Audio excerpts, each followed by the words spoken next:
jërë ngeen jëf dal leen ak jàmm mbokk internetu info actu buzz ba tey coow yi nga xamante ni mu ngi am ci fii ci réewu Sénégal di wéy di continuer comme ni nga xamante ni ngeen xëy gise ko vidéo yooyu ñu leen wan sànq mu amee fële ca Daaru Muxti nga xamante ni xale yi ñoo nga fa di commencé baare télé bi maanaam yëngal wan ne seen bopp bu baax a baax mu nekk mbir boo xamante ni mbir bu yéeme la ni ki noonee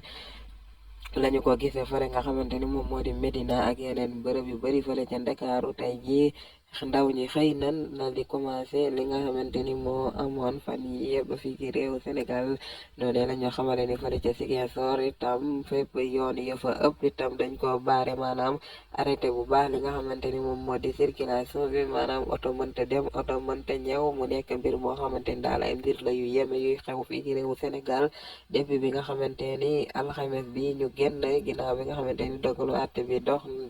génn na doxoon ci diggante Ousmane Sonko ak kii di Adji Sarr ak Ndeye Khady Ndiaye te juge bi mujj jël dogal ni day condamné kii di Ousmane Sonko ak Ndeye Khady Ndiaye ñaari at kaso yoo xamante ni dañu koy tëdd boobu ba léegi nag ñu gis rek yàq bu bëree bëri di am fii ci réewu Sénégal ci ndaw ñi di taal yenn këru yenn leader yi ak yenn oto yi mu mel ni niñ koy faral di waxe ñi gàmmu ak ñi raas dem bokk na am na ñoo xamante ni dem nañ ba di kar ay nit sax di leen agressé di nangu li nga xamante ni moom mooy seen yoreel mu nekk tolluwaay boo xamante ni daal lu jaaxal ñu bëri ci askanu Sénégal la ñuy bëri di xalaat ëllëgu Sénégal fan la jëm bu fekkente ni lii lépp arrêté wul gis nañ sax ba Touba nekkoon dëkk boo xamante ni mën nañoo wax ni manifestation mosu fa am dem nañ ba gis jeunes yi di commencé di génn di amal li nga xamante ni mooy ay taal ak yàq fële ci dëkk bu sell ba di Touba comme ni ñu gisee ñu taal kër ki nga xamante ni moom moo di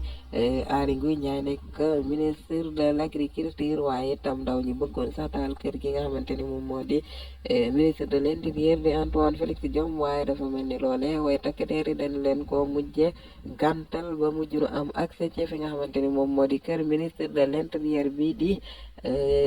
ki nga xamante ni mooy Antoine Félix Diome comme daal gis nañ tey yi nga xamante ni moom lañ leen tàmbaleel muy image yooyu nga xamante ni mu ngi am fële ca Daaru Muxti nga xamante ni ñoom daal mën nañoo am ba coow li commencé ba léegi dafa mel ni dégg gun leen woon mais tey jii daal dafa mel ni amal nañ fa li nga xamante ni moom moo di yàq bu métti